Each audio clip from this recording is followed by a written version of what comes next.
Olá, pessoal! Estamos começando o YouScience, um evento aqui do Instituto Princípia, onde a gente conversa com pesquisadores para saber um pouquinho mais sobre suas carreiras e, o mais importante, como você pode ser um pesquisador na área. Hoje a gente está aqui com a Aline Guilard. Aline, muito obrigada por aceitar nosso convite. Eu que agradeço. E como vocês podem ver, a gente vai falar de um assunto muito interessante, que é sobre paleontologia. Mas antes da gente falar sobre isso, eu quero apresentar para vocês o Instituto Princípia, que é responsável não só por essa iniciativa, como muitas outras. Então, eu vou passar um videozinho institucional para vocês ficarem sabendo um pouco mais do que a gente faz por aqui. O Instituto Princípia é um centro de produção e difusão do conhecimento científico e de conexão da ciência com a sociedade. Com atividades científicas desde 1951, tem atualmente 3 programas de atuação relacionados à pesquisa, educação e divulgação científica.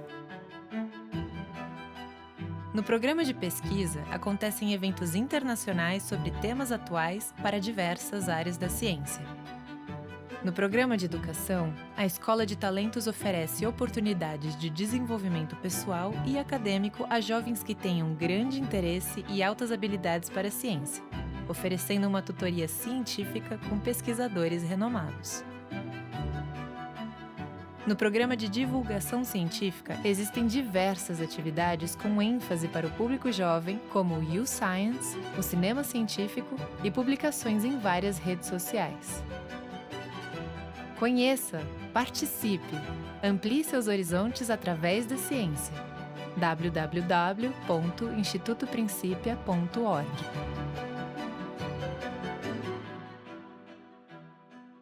Bom, pessoal, como vocês puderam ver, tem bastante coisa legal por aqui que a gente faz. Eu convido vocês a acessarem o nosso site, que é www.institutoprincipia.org, e também a nos seguir nas redes sociais para ficar por dentro de todo o nosso calendário, de todos os eventos que a gente faz por aqui. Agora, vamos para o que interessa. Aline, mais uma vez, muito obrigada. A Aline, ela é bióloga e mestre em Ecologia e Recursos Naturais pela Universidade Federal de São Carlos, doutora em Geologia pela Universidade Federal do Rio de Janeiro e fez pós-doutorado com pegadas fósseis de dinossauros do Brasil junto ao PPGRN UFSCar. Tem um certo trava-línguas hoje aqui, hein, galera.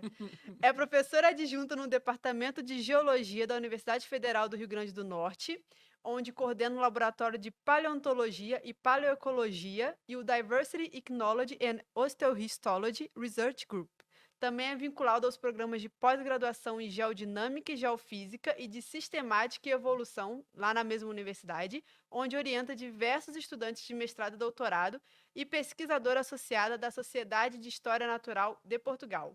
A Aline também, além disso tudo, a Aline também se dedica à divulgação científica. Aline, seja muito bem-vinda. Muito obrigada, eu agradeço demais o convite. Sempre é gostoso falar de paleontologia com vocês. Eu falei um pouquinho aqui sobre a sua formação, mas eu queria que você falasse um pouco melhor sobre a sua trajetória profissional. É deveras curiosa, né? Que uma mistura de biologia com geologia. Exatamente. Houve um intercâmbio de áreas aí, mas eu vou explicar como é que isso ocorre e por que isso é importante para a paleontologia, inclusive, né? Bom, eu comecei a minha história assim, acadêmica na graduação em biologia, porque sempre fui apaixonado pela vida. Mas meu sonho sempre foi estudar paleontologia. Mas tem um problema, né? No Brasil, a gente não tem um curso de graduação em paleontologia. Logo, o que a gente tem no Brasil, para quem quer se tornar paleontólogo, são 2 caminhos. Um pela graduação em biologia e outro pela graduação em geologia. Justamente pelo fato da paleontologia ela ser um casamento entre essas duas ciências. Sim. Então, basicamente, o que a paleontologia faz? Ela estuda a vida do passado e onde que essa vida ficou preservada? Nas rochas, por meio dos fósseis. Então, é muito importante para o profissional dessa área ser letrado, né, ser versado nessas duas Uhum. linguagens, tanto a linguagem da vida quanto a linguagem das rochas em si, compreender esse registro físico do nosso planeta. Então, o que eu fiz? Já que eu comecei pelo caminho da biologia, nada mais natural do que ao longo da pós-graduação ter seguido para o caminho das geociências para que eu pudesse também Uhum. ser versada, né, nessas linguagens que permitem que a gente encontre propriamente os fósseis e depois possa descrevê-los. Então, a Sim. jornada ela começa por aí, começa aqui no interior de São Paulo, né, na Federal de São Carlos, vai parar lá no Rio, que é um dos locais, para quem gosta de paleontologia, um dos maiores centros de estudos paleontológicos está localizado lá, né? São várias Olha universidades só, não que têm sabia. laboratórios e centros de estudo em paleontologia. algumas vinculadas, inclusive, a centros de pesquisa, como o centro de pesquisa do petróleo, né? Os fósseis, eles podem ser utilizados também para buscar recursos minerais, recursos naturais. E lá completei a minha formação. E daí onde vem o Nordeste? Sempre fui apaixonada pelos fósseis que são encontrados lá e fugi assim que deu, o mais rápido possível, onde hoje eu trabalho. Tenho, assim, a honra de trabalhar pertinho dos meus fósseis lá em Natal, num departamento de geologia. Eu não tenho muitos conhecimentos sobre fósseis, mas pelo que eu sei, tem dois grandes polos no Brasil, né? Um no sul e um no Nordeste, né? Que são os principais locais onde a gente consegue encontrar Onde se fósseis. encontram fósseis. Sim, porque eles ficaram super famosos, né? A gente tem centros de pesquisa bem estabelecidos nessas duas regiões. Uhum. E aí acabam publicando muito. Mas a real mesmo, você que tá me ouvindo aqui, tem fóssil por todo o território brasileiro. E essa é uma coisa, assim, é fascinante. O nosso país ele é riquíssimo em termos de fósseis, porque a maior parte das rochas que cobrem o território brasileiro são rochas sedimentares, que é o tipo de rocha onde ocorre fóssil, tá? Não é toda rocha sedimentar que tem fóssil, claro, mas geralmente elas têm. E já como a maior parte do nosso território é coberta por essas rochas, a maior parte do nosso território tem fósseis e de diferentes cidades. Então, o Brasil é um país abençoado para quem quer estudar paleontologia. Acontece que a paleontologia é novinha, é caçulinha, né? Uma ciência caçulinha no nosso país, então ela ainda está ocupando algumas regiões. Então, por mais que a gente não ouça falar, exemplo, de paleontologia na região norte, é porque novos centros de pesquisa paleontológica ainda estão Ainda se tá chegando lá, estabelecendo, né? está chegando por lá. Mas já tem um famoso no Acre, não é porque o Acre tem dinossauro vivo, não. É porque no Acre tem muito fóssil. Fóssil da época em que a nossa Cordilheira dos Andes nem existia ainda. Ali era um grande pantanal, Uau. cheio de crocodilo gigante. E alguns dos fósseis dos maiores crocodilos que já existiram acontecem ali do Acre, não é dinossauro. Então, lá tem um centro de estudo bem estabelecido, mas se você parar para pensar na região norte como um todo, ela é menos, assim, povoada, né, por centros de pesquisa, mas a gente ainda está chegando lá. Então, tem muito campo de pesquisa para ser ocupado por paleontólogos ainda. É uma ciência bem caçulinha. E ficou famosa, sem dúvida, no Nordeste, principalmente por conta da Bacia do Araripe. Quem nunca ouviu falar, procure saber sobre, porque é uma das regiões com fósseis mais importantes, não é só do Brasil, não, do mundo, tá? Tá entre Uau. as 5 regiões mais importantes do mundo para fósseis. Não é à toa, que é cheio de gringo querendo pegar os fósseis da Bacia do Araripe e levar para fora. Para quem souber, tem a história até de dinossauro roubado daqui do Brasil, lá da região. E isso torna a área famosa, nacional e internacionalmente. E o Rio Grande do Sul ficou muito famoso porque os dinossauros mais antigos do mundo são encontrados lá. Dá para entender que o Brasil é especial, né, em termos paleontológicos. Então eu me sinto super honrada e abençoada de estar nesta terrinha estudando fósseis. Que legal, então é uma área bem promissora, né? Tem muito, literalmente, terreno a ser explorado. Literalmente. Literalmente. E bom, e como que surgiu o seu interesse pela área de paleontologia, né? E o que você tem estudado atualmente? Ok. Essa história eu acho que muita gente vai se reconhecer com ela, porque eu sempre fui uma criança apaixonada por dinossauros. A diferença é que eu não cresci. Brincadeira. Não, a verdade, assim, os dinossauros, eles são uma porta de entrada muito maravilhosa para a ciência, né? Ele faz com que a gente traga perguntas. Algumas das primeiras perguntas científicas que as crianças fazem são sobre dinossauros, né? Por que eles desapareceram? Por que eles eram tão grandes? Como é que os paleontólogos estudam? Então, eu sempre fui apaixonada por ciência e os dinossauros foram uma das portas de entrada. Acontece que ao longo da minha carreira eu tive incentivo, na verdade, ao longo do meu crescimento eu tive incentivo, o que muitas pessoas não têm a sorte de ter. Então eu tive pelo menos uma mãe, um pai nem tanto, mas eu tive uma mãe que incentivou bastante que eu sempre perseguisse os sonhos e eu tive a oportunidade de correr atrás desses sonhos. Então, por mais que eu venha de uma família que não teve estudo originalmente, né, estudo avançado, que não frequentou a faculdade, meu pai não terminou nenhum o ensino fundamental dele, mas eles sempre incentivaram isso. E as minhas irmãs conseguiram ser as primeiras da família a entrar para a universidade. Logo, eu, como a raspa do tacho, nasci 14 anos depois, tá? Caramba! Tive incentivo de todo mundo. Então, eu tive esse privilégio, né, de ser apoiada a seguir o que eu queria. Fui parar na biologia. Quando eu entrei na biologia, eu confesso que eu cresci numa época que informação ela não estava tão facilmente disponível como tá para a criançada hoje, para os jovens, para a gente hoje.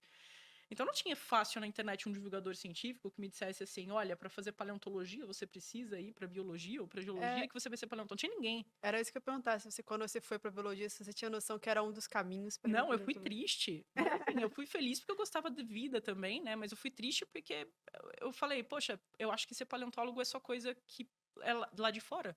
É só estrangeiro que pode ser, talvez não brasileiro, porque não tinha um curso. Eu não entendia, e essa informação não era facilmente disponível, pelo menos. E foi dentro do curso de biologia que eu descobri que era um dos caminhos para paleo. Então, eu me lembro até hoje, eu estava tirando xerox de livro. Nada contra o copyright, tá? Tava tirando xerox assim para estudar. E um professor que tinha recém-ingressado de paleontologia apareceu. E eu era daquelas pessoas que desenhava as capas do meu próprio caderno. E era só dinossauro. Aí ele parou e falou assim, nossa, que legal, você gosta de dinossauro? Vem conhecer o laboratório de paleontologia. Eu disse, o quê? Como assim? Ele falou, eu sou o novo professor de paleontologia, fui contratado agora. Nossa, você desenha muito bem, aparece por lá. E assim eu fui capturada para sempre, né? E descobri lá dentro. Mas tem uma história assim que eu gosto de contar. É importante, né? Para as pessoas entenderem que às vezes tem um momento de virada na sua vida que pode te transformar para sempre e que você tem que estar preparado para capturar esses momentos. Que é o seguinte, eu falei sobre a minha família me impulsionar para paleontologia. Quando eu era criança, eu era uma daquelas crianças que pentelhava para ir para museu. Né? Nem sempre pai gosta, né? Porque eles têm que ir junto. E eu me lembro que eu estava com 5 ou 6 anos, estava sendo construído um museu numa região de Minas Gerais chamada Peirópolis, que é a capital do, sei lá, Chico Xavier. A galera conhece por causa do Chico Xavier.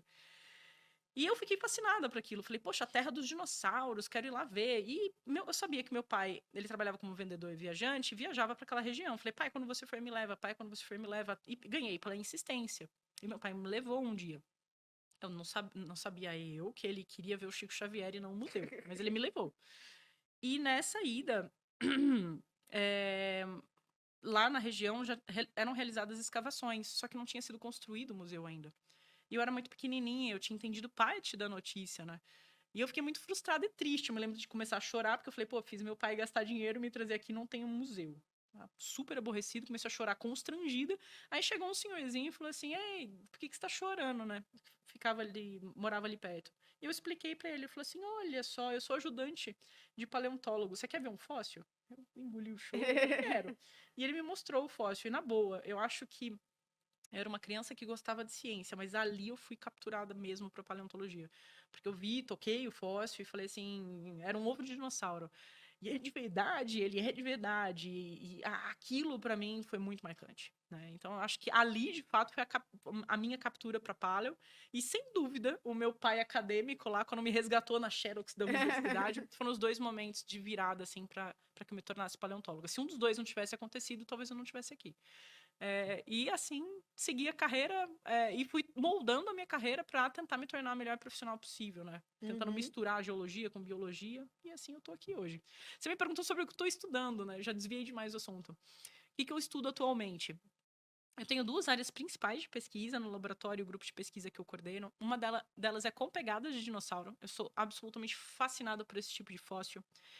A maior parte das pessoas gosta dos esqueletos, né, montados. Eles realmente são muito legais, dão muitas informações.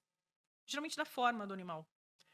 As pegadas, elas são fósseis especiais porque, em primeiro lugar, elas não podem ser transportadas, né? Então elas sempre vão estar exatamente no lugar onde o animal caminhou. Um esqueleto ele pode ser transportado, o animal morre, a carcaça vai com o rio, né, e depois é soterrada. As pegadas não. Então quando eu trabalho com as pegadas e eu toco as pegadas, eu estou literalmente tocando e interagindo com o lugar onde aquele animal teve no passado. Se você parar para pensar, né, na dimensão tempo, né, por cima de você mesmo ali, eu tô tocando nele, eu tô junto com ele naquele espaço. Então, isso para mim é muito especial. E elas também têm um outro fator interessante que é preservar comportamentos. Então, muitas vezes, só com o esqueleto de um bicho, eu não sei como ele se comportava, como ele reagia, como ele caminhava, como ele se locomovia, se ele andava em bando, se ele não andava em bando. E as pegadas, elas permitem com que a gente extraia essas informações. Então, eu sempre fui apaixonada e segui, né, e mantive essa linha de pesquisa no laboratório. A gente estuda muito pegadas na região de Sousa, na Paraíba, que é famosa já no Brasil pela ocorrência de pegadas. E a segunda linha de pesquisa do nosso laboratório, uma que eu tenho dedicado a estudar junto com o meu grande companheiro Tito Aureliano, geólogo, paleontólogo, a gente fez o caminho inverso, tá? Que é o estudo de tecidos fossilizados. Então, assim, legal, eu tenho um esqueleto, ele me fala sobre a forma, só que eu quero mais informações. Então, o que a gente faz? A gente pega esses ossos, lamina eles, e estuda o tecido fossilizado, que é cheio de informação. Que tipo de informação a gente recupera? Como esse animal crescia, quanto tempo ele viveu, se ele tinha sangue quente, se ele tinha sangue frio, o que mais? Se ele ficou doente em algum momento da vida dele. Então a gente se Uau. dedica a estudar esses tecidos fossilizados para literalmente duplicar, quadruplicar, enfim, levar a um conhecimento exponencial sobre comportamento fisiológico desses animais e tudo mais. Então, são essas duas áreas Nossa, principais. quanta informação você consegue obter, né? Não imaginava que, tipo, se já tivesse ficado doente, não é um tipo de informação que eu imaginava que você poderia conseguir. A gente tortura os fósseis. Até eles contarem tudinho.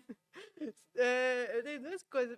Um comentário e uma pergunta para fazer do que você falou. É sobre o que você falou que acha legal das pegadas, né? Porque você não pode tirar as pegadas dali do local dela. Tem muito engraçado. Eu tenho uma professora que ela gosta muito dessas áreas também. E aí eu não lembro o nome da cidade, mas ela foi pra, tipo, Colômbia, uma cidade assim. E ela falou que, tipo, tinha pegadas de dinossauro, só que elas estavam quase que na Parede. vertical. Sei onde é já. Então. E ela falou que ela ficou tipo, nossa, mas os dinossauros não sobem paredes, né? Por que estão assim? E aí era por causa de movimento de placas tectônicas que levantou a terra onde eles passavam, né? Ó, arrepia. E aí eles estavam. Eu achei isso muito legal. Fui contar de lá só pra ver isso. Vou fazer propaganda do lugar, sim, senhor, porque vale a pena. Eu não lembro o nome do lugar. Fica em Toro Toro, na Bolívia, uma localidade Isso. impressionante. Eles encontraram, né, esse pavimento durante a exploração de uma pedreira. E lá a pedreira resolveu explorar turisticamente isso, protegendo os fósseis. Que é algo assim que, nossa, a gente super precisava copiar para cá.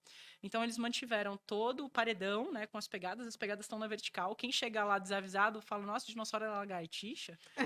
Mas o que aconteceu é, milhões de anos depois que esses dinossauros passaram e que a rocha onde ele tinha caminhado, na verdade, o sedimento onde ele tinha caminhado já tinha virado rocha, formou-se a cadeia andina.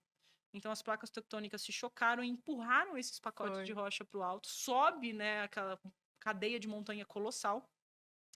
Ficou quase na vertical as pegadas. Então é como se você tivesse um quadro. Sim. A Terra montou um quadro com pegadas de dinossauro para você ver. E é belíssimo. A infraestrutura do local é linda. Tem réplicas dos dinossauros que caminharam ali. Visitem. Visitem. Eu fiquei com muita vontade de ir lá. E aí, meu professor até brincou, tipo, a importância de ler as plaquinhas. Porque se eu não tivesse lido a plaquinha, eu não teria entendido aquela. E a minha pergunta é. Você pode explicar para a galera o que é um fóssil? Porque quando você falou, por exemplo, que pegada era fóssil, eu não sabia que pegada era fóssil. Para mim, fóssil era só aquelas ossadinhas, essas coisas. Nossa, são vários os tipos de fósseis. E agora prepare-se para explodir a sua cabeça. Bom, fóssil, de uma maneira muito simples, é qualquer tipo de registro de vida antiga. E sobre essa ótica, você tem os ossos, você tem os dentes, que são aqueles fósseis clássicos, mas também qualquer tipo de evidência da existência de um ser vivo. Né? Se esse ser vivo pisou, ou escavou, ou deixou uma marca de mordida, ou, enfim, qualquer tipo de interação que ele tenha com algum substrato que fique preservado, também é considerado fóssil. Né? Tem um nome diferente. Os que fazem parte do corpo, ossos, dentes, tronco, folha, a gente chama de somatofósseis. Nome difícil, mas significa corpo fóssil. É isso que significa. E esses vestígios de interações dos organismos com qualquer tipo de substrato, a gente chama de icnofóssil, que é literalmente vestígio fóssil. Mas para explodir a sua cabeça, a vida também deixa outros tipos de registros. Moléculas químicas que podem ficar preservadas dentro do sedimento e das rochas, mesmo que você não tenha um osso ou um dente ou mesmo uma pegada preservado. Ficou literalmente só o registro químico da existência daquele organismo. E isso a gente também considera um fóssil químico. E tem muita gente tentando estudar a origem da vida no nosso planeta por meio de fósseis químicos, já que esses micro-organismos que teriam sido as primeiras formas de vida, poxa, eles não vão deixar fósseis corporais ou mesmo vestígios claros. Então, tem gente estudando o registro químico em alguns minerais, o registro químico em algumas rochas para interpretar isso. E olha, está sendo coisa surpreendente. Então, desde que a gente tem datados minerais mais antigos do nosso planeta, que são alguns cristalzinhos de zircão que não foram retrabalhados, então são alguns Terra tem 4,5, 4,6 bilhões de anos, entre 4,5 e 4,6, com base principalmente em datação de rochas de meteoritos, rochas lunares, etc. Mas o registro físico que a gente tem na Terra, que é um planeta dinâmico que se recicla, Uhum. é por volta de 4,1, 4,2. E já nesses cristais a gente tem grafita de origem orgânica, fósseis orgânicos, indicando que a vida está presente desde muito tempo, mesmo no Nossa. nosso planeta. Então, desde os ossos até fósseis químicos, tudo isso é a área de estudo da paleontologia. Nossa, muito legal. E quais são os maiores desafios que você encontrou assim ao longo da sua trajetória como paleontólogo? Investimento para pesquisa. Oi, CNPq, CAPES. Brincadeira. Bom, esse, sem dúvida, é um dos maiores desafios para qualquer carreira de cientista em alguém que está ao sul global. Hoje, eu diria, para quem trabalha com ciência de base em qualquer país do mundo, né? Sem dúvida. Mas saindo do óbvio, o que todo mundo responderia aqui, eu acho que assim, a paleontologia ainda é uma carreira que ela ainda é muito masculina, por mais que num levantamento recente que a gente fez de paleontólogos aqui no Brasil, a gente já tenha detectado uma maior quantidade de mulheres na pós-graduação, né? Uhum. Nos níveis de estudo, mas nos níveis de formação, perdão.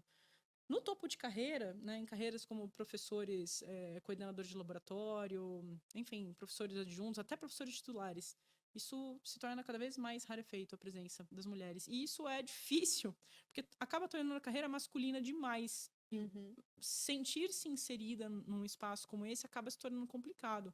E surgem, né, vários tipos de problemas. É uma carreira que ela demanda muito campo, muito esforço físico.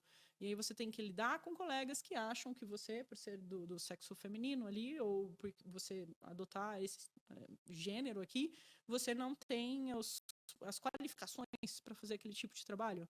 Ou que você não é qualificado o suficiente para aquilo. Então, esses tipos de dificuldades eu, infelizmente, enfrentei ao longo da minha carreira.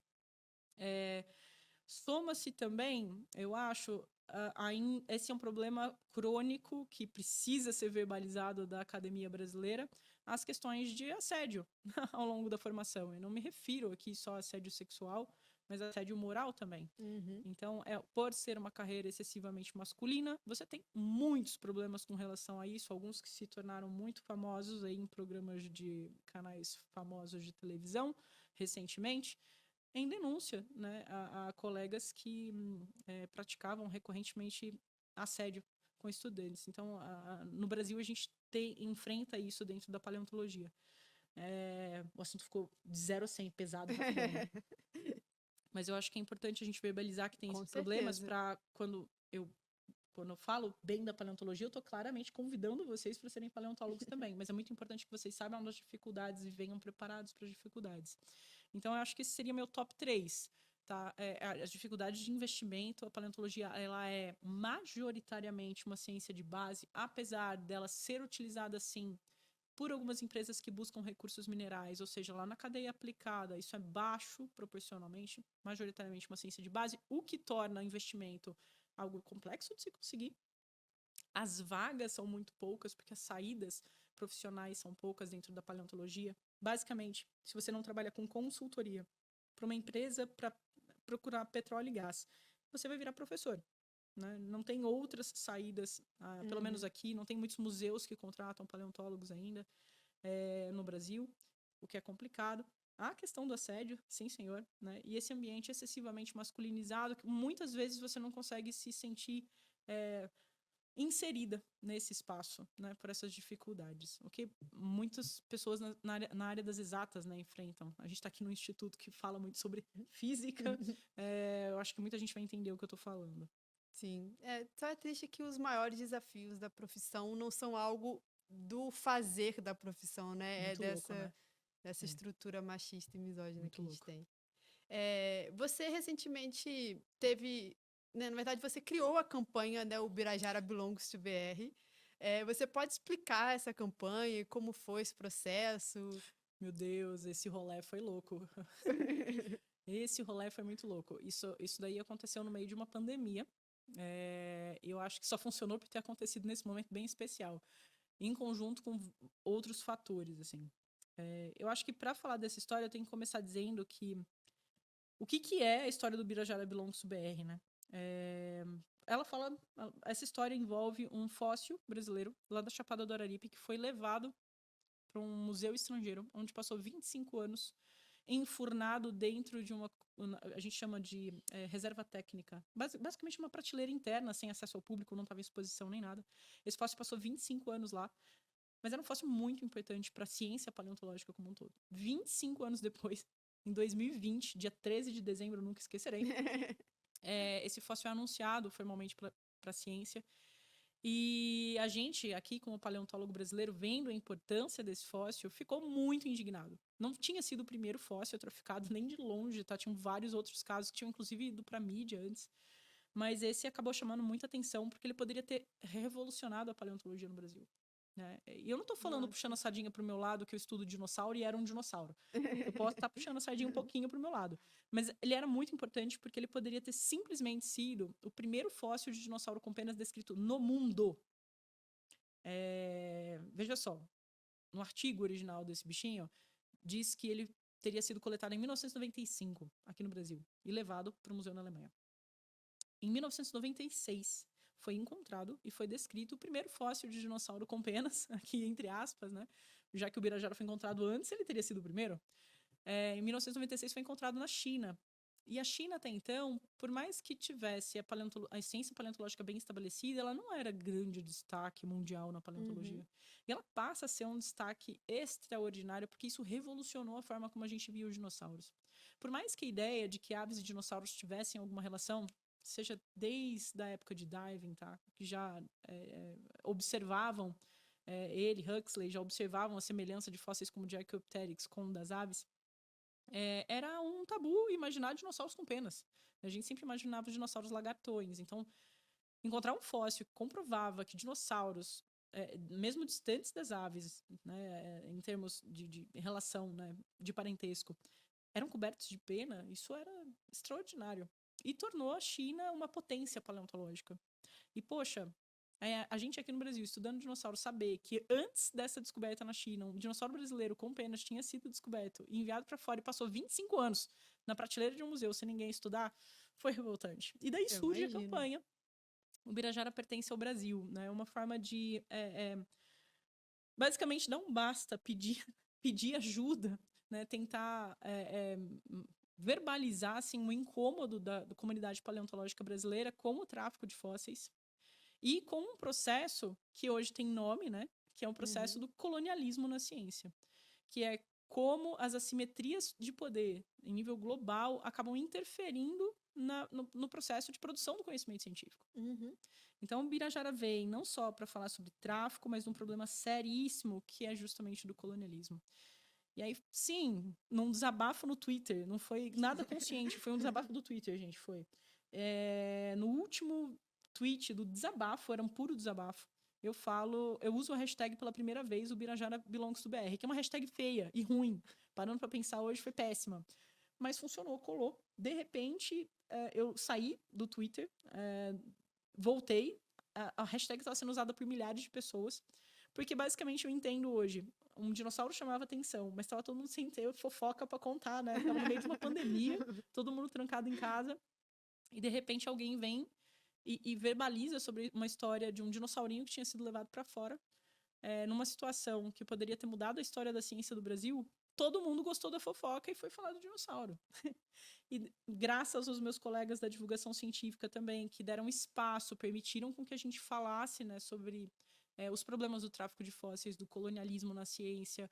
A hashtag ela ganhou proporções que eu não esperava, né? A nível internacional, a gente tinha centenas de milhares de compartilhamentos. Chegava a ser assim, a hashtag mais utilizada para quem era da área científica no Brasil. E isso acabou causando uma revolução, né, na paleontologia, o que me surpreendeu mais ainda. Então, não se falava, era um problema meio que empurrado para debaixo do tapete, né, o problema do colonialismo na nossa ciência. Nossa ciência ela é super enraizada no colonialismo, né? O que aconteceu os colonizadores eles enviavam historiadores naturais para diversos continentes para buscar riquezas e levar para encher museu na Europa. Só que acontece que, bom, pode ter passado essa época, mas isso continua sendo feito na paleontologia até hoje. 500 anos depois. Exatamente. Então, assim, como assim? E verbalizar esse problema fez com que muitos colegas, por mais incomodados que eles tenham ficado com isso, passassem a discutir, Uhum. né, o que poderia ser feito para resolver. E não foi só isso o ganho, a gente ganhou muito mais. A gente conquistou a repatriação do fóssil, o que era algo inédito, oriundo da Alemanha, que poucas coisas tinha repatriado até então, né? Pouco tempo antes ali do Birajara, meses antes, a Alemanha tinha repatriado ou anunciado a repatriação dos bronzes de Benin, o que era algo inédito também. E, de repente, a gente consegue a repatriação de um dinossauro da Alemanha, um fóssil da Alemanha. Isso foi um ganho, assim, colossal para a ciência paleontológica, eu acho que para a ciência como um todo. Uhum. A hashtag começou a ser utilizada não só por gente da paleontologia, mas de outras áreas científicas para verbalizar o incômodo com o colonialismo na ciência, por pessoas do público geral que passaram a entender por que isso era um problema. E eu acho que foi uma forma diferente de divulgação científica, assim, que eu não esperava, mas acabou tendo uma sequência de vitórias muito positiva. Eu acho que é um case de sucesso dos divulgadores científicos do Brasil. Sim, parabéns por esse trabalho seu, né? Tipo, foi realmente muito legal, uma vitória para a ciência brasileira. E você falou que uma das partes importantes desse fóssil é que você consegue fazer uma relação das aves com os dinossauros, né? Também. O Birajara, por mais que ele não tenha uma relação direta assim com as aves, ele seja até distante, né, das aves atuais, ele tem várias características semelhantes às das aves, né? O corpo coberto de penas e principalmente algumas penas que elas não têm uma explicação de função clara a não ser atrair parceiros. Né? Então, assim, a sexualidade, o sexo no mundo biológico, ele cria coisas muito estranhas. Veja a cauda do pavão, outras estruturas muito esquisitas aí que servem principalmente para atrair parceiros, né? Para mostrar saúde, né, para o parceiro e falar assim, olha, eu sou um bom partido. E o Birajara, curiosamente, tem algumas estruturas, algumas penas adaptadas para isso. O que a gente não esperaria encontrar num dinossauro tão distante das aves. Então, ele traz algumas respostas interessantes para entender a evolução desse tipo de comportamento e que ele estava muito mais enraizado dentro dos dinossauros do que a gente imaginava. E que os dinossauros eles eram muito mais parecidos com as aves do que a gente cogita, né? Então ele traz muitas respostas interessantes, né? E o que eu fiquei curiosa para saber, me perguntando, é o que faz com que o que caracteriza um dinossauro? Como é que você olha para um fóssil e fala, é de dinossauro? Essa é uma pergunta muito boa, porque não é tudo que é velho que é dinossauro, não, tá? E para com essa piada de político dinossauro que eu já não aguento mais. Não é o que é obsoleto, muito pelo contrário. Inclusive, assim, foi um golpe de azar dos dinossauros. Eles estavam super bem adaptados para o ambiente que eles viviam. Inclusive, eles têm adaptações fisiológicas muito mais interessantes do que dos mamíferos. Foi simplesmente o azar do meteorito cair e, bom, colocar fim nessa história evolutiva maravilhosa. Então, já tiramos, não é o que é velho, não é o que é obsoleto e não é o que é grande, porque tem dinossauros que são pequenininhos. E também, não é qualquer coisa, assim, que viveu junto com os dinossauros. Porque tem gente que acha que tudo que viveu na era dos dinossauros naquela época é um dinossauro. Não. Lá, junto com o dinossauro viveram mamíferos, viveram outros grupos de organismos, viveram crocodilos, não é tudo que é da era deles. O que define um dinossauro cientificamente são algumas características anatômicas, principalmente do esqueleto. Por quê? Porque a gente tem os fósseis dele e raramente preserva tecido mole, né? Pele, músculo. Então, o que a gente tem na informação está no esqueleto. Então, tem algumas características no esqueleto que, a gente usa para definir dinossauros. Se você tem todas elas, tipo, bate o combo, tem todas elas, isso é um dinossauro. Algumas são complexas, mas algumas são mais fáceis de entender. Então, dinossauros, eles têm, sabe o osso da bacia, do quadril? Onde encaixa o fêmur, é sempre perfurado. Essa é uma característica que só o dinossauro tem. Alguns ossos, né, de articulação de punho, de pulso, a forma como eles são configurados, só o dinossauro tem. A presença de uma sequência de vértebras específicas. Sabe a região do sacrum lá? Um pouquinho abaixo de onde dói na lombar? Os dinossauros também têm uma sequência específica de vértebras ali. E se você soma esse combo, bingo, você tem um dinossauro. Então você precisa olhar para o esqueleto. E eu costumo dizer para os meus alunos, dinossauro é sempre quadril. Olha para o quadril. Muitas das características que definem dinossauros estão no quadril e na cabeça, né? Olha. Então, precisa olhar com atenção e normalmente um especialista que vai saber reconhecer, né, se é um dinossauro ou não. Quando você chega ali nas linhagens que estão próximas da origem dos dinossauros, é curioso porque eles são todos muito parecidos, né? Então você precisa cada vez mais de atenção a observar a presença dessas características para dizer isso é dinossauro, Uhum. isso não é dinossauro. E a gente tem dinossauro nos vários ambientes, né? Terrestre, aquático, Excelente pergunta. no Voador voa. com certeza, mas são só as aves, tá? As aves são os únicos dinossauros que dominaram os céus. Tem muita gente que acaba confundindo os pterossauros, que são répteis voadores, bem parentes, bem próximos dos dinossauros, tá? Mas que não são dinossauros propriamente dito, porque não tem esse combo de características, saca? Aquático, os únicos dinossauros aquáticos que a gente tem são os espinossauros. O pessoal imagina aqueles mosassauros, aqueles lagartões, né? Aham. Ou aquele do pescoção aquático. Não são dinossauros também. Por quê, Aline? Porque não tem esse combo de características, não bate o combo ali. E são répteis também, né? Dentro do Uhum. grupo de dinossauros. Não do grupo. Dentro do grande grupo que também engloba os dinossauros, mas não são dinossauros. Conviveram com eles. Tá? Então, acabaram tendo algumas características semelhantes, né? É É por majoritariamente conta... terrestre, mas tem um ou outro que Exatamente. voa e tá na água. Agora, lembrem-se, dinossauro que voa é só ave, por enquanto. E dos dinossauros que nadam, só o grande grupo dos espinossauros. Olha só, realmente, muitos bichinhos que a gente achava que era dinossauro não é, na verdade, né? E você pode Consulte um especialista.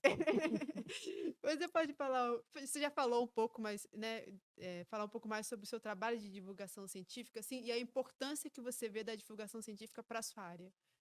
Perfeito. Olha, vou começar pelo final. Não é nem a importância que tem a divulgação científica para a minha área. Eu acho assim, a minha área, ela tem um papel importante na divulgação científica, porque ela é justamente, eu acho que uma das portas de entrada para muitas pessoas jovens na ciência. Então, muitas crianças, naturalmente, quase que instintivamente, gostam de dinossauros. E esse acaba sendo o primeiro contato, né, com esse universo científico e com perguntas científicas. Né, os Uhum. porquês. Por que eles estão extintos? Por que eles eram tão grandes? Quem mordia mais forte? Por que esse era assim e aquele não era? Por que isso é um dinossauro e aquele não é? São perguntas científicas e a gente tem que testar essas hipóteses. Então, bem jovem, a gente tem um contato com esse mundo e a gente aprende a lógica do questionamento científico.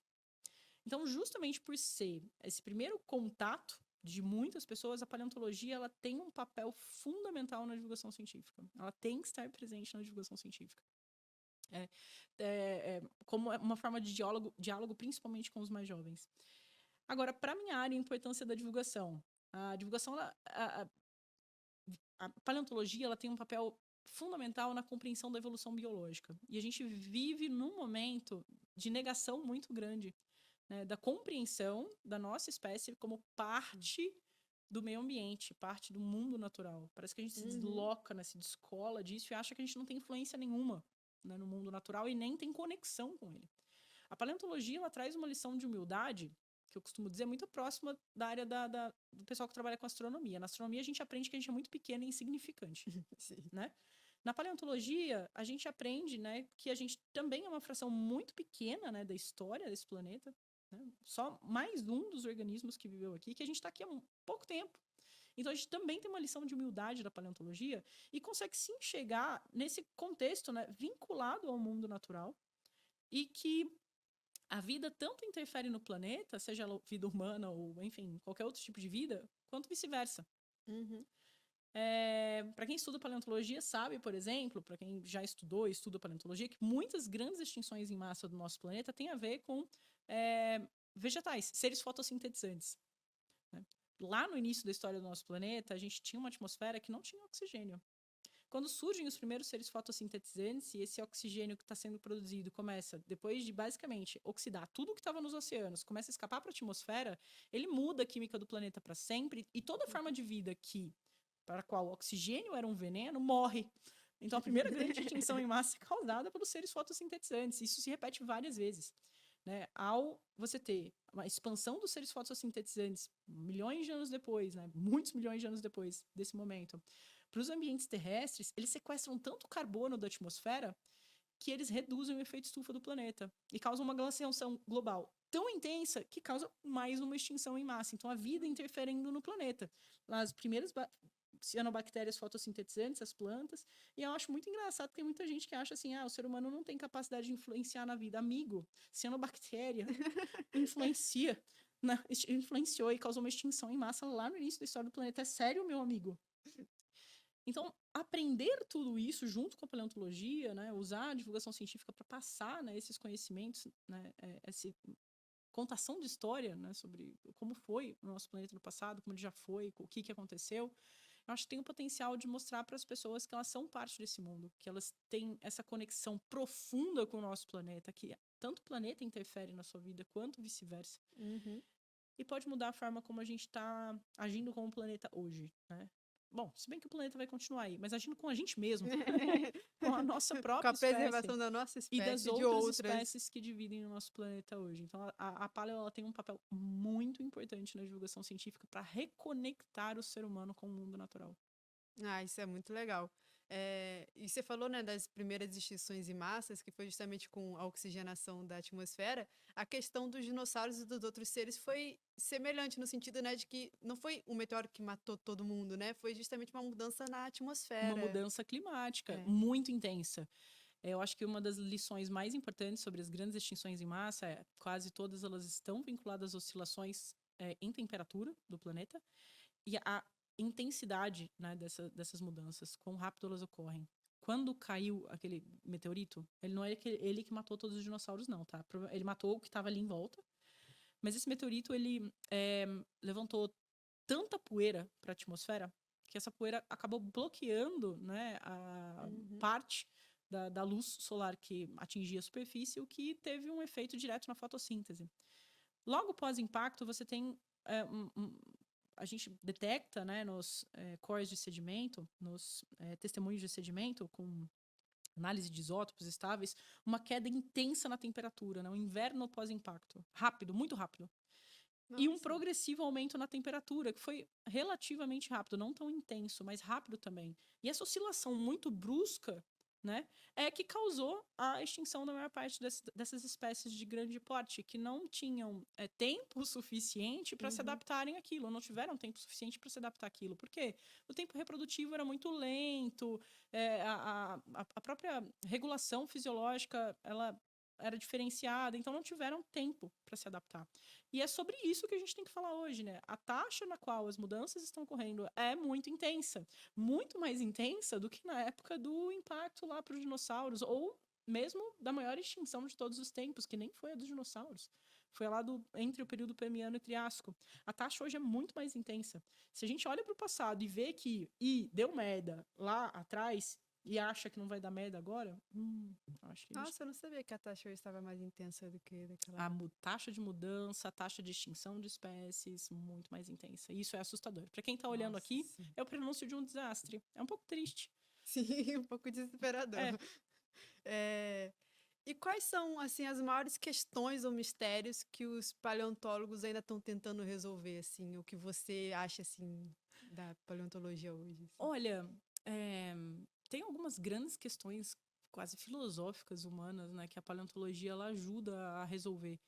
Quando me perguntam da importância da paleontologia, eu sempre remonto em primeiro lugar isso, né? A paleontologia ajuda a resolver algumas angústias humanas, que é de onde a gente veio, para onde a gente vai, por que que a gente está aqui. E eu acho que essa de onde a gente veio, né? Fala sobre a origem da vida nesse planeta, é uma das questões que ela continua perturbando muitos paleontólogos por aí. Então, em que condição neste planeta, quando exatamente como foi a origem da vida por aqui, é uma das buscas.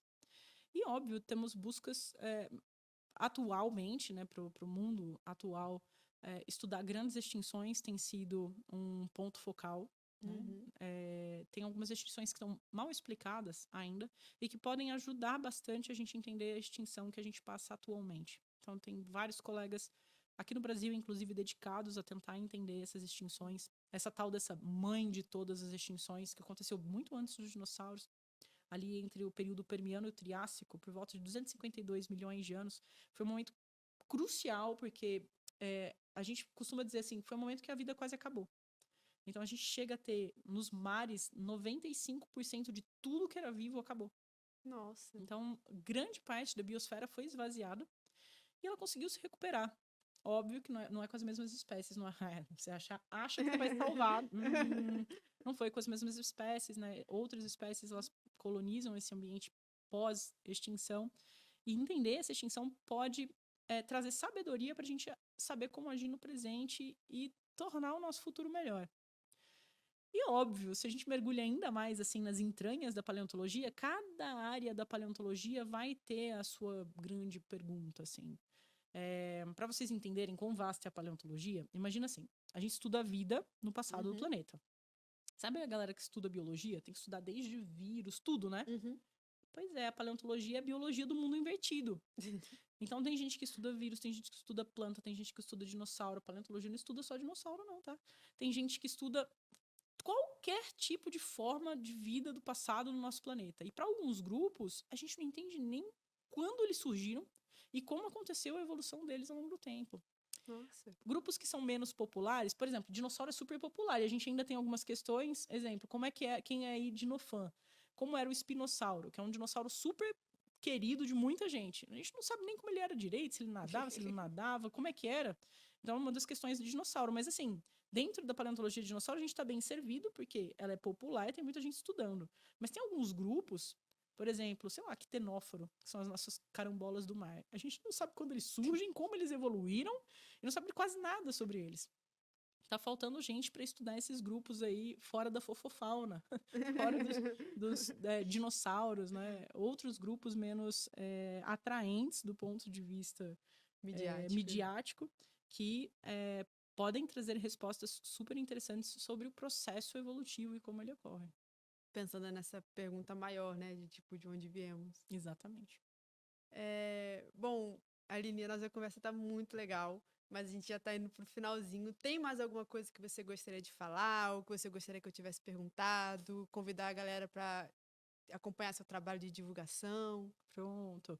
Para quem tiver interesse em paleontologia ou curiosidade sobre a área, vocês podem me encontrar em quase todas as redes sociais com a mesma arroba, que é @Aline M. Guilard. Eu vou pedir pro pessoal disponibilizar aqui. E a gente bater um papo saudável sobre isso, se vocês tiverem dúvidas sobre como seguir na carreira e tudo mais. Mas além disso, a gente também tem o nosso canal no YouTube. Então vocês encontram o nosso canal no YouTube buscando por colecionadores, no plural, de ossos, onde vocês vão encontrar boa parte do trabalho que eu e o Tito, meu companheiro, fazemos em expedições ou, enfim, entrevistas com colegas.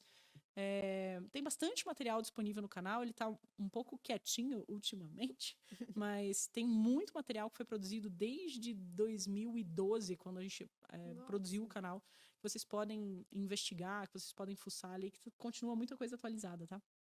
Então eu espero por vocês. E eu acho que deixar o convite, assim, né? Se você aí é uma pessoa, né, seja criança ou não, um adulto ou um adulto criança, que gosta muito de paleontologia, tem muita coisa para se fazer na paleontologia ainda, tá? Muitas perguntas a serem respondidas. E é uma área que permite a interdisciplinaridade.